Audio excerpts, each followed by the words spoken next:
Do you know how to take the screen off of your Max Air fan? Well, this is how you do it. I've got it off. I'll show you how to put it back on, but the removal is simple.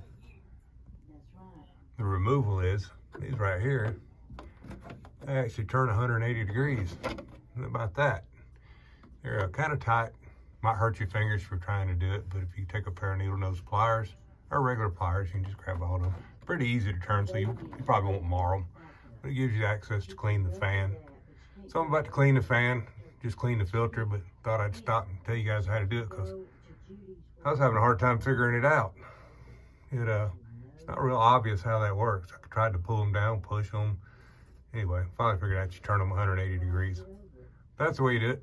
So I'm gonna clean the fan, clean the filter. I'll put it back together and I'll show you what it looks like.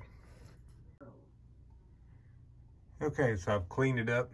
Really need a brush or something to do this, and I don't have one. I'll come back later and do it, but anyway, sure does move a lot more air since it's cleaned up. But I don't know if I can do this.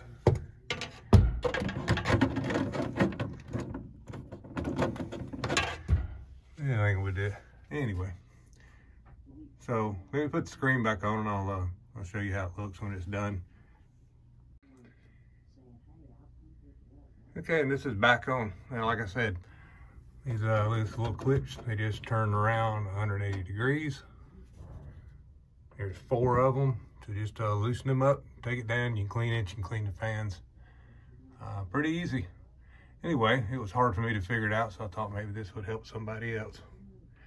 If this helps you, you know what to do. Give me the thumbs up. Doesn't cost you anything to subscribe.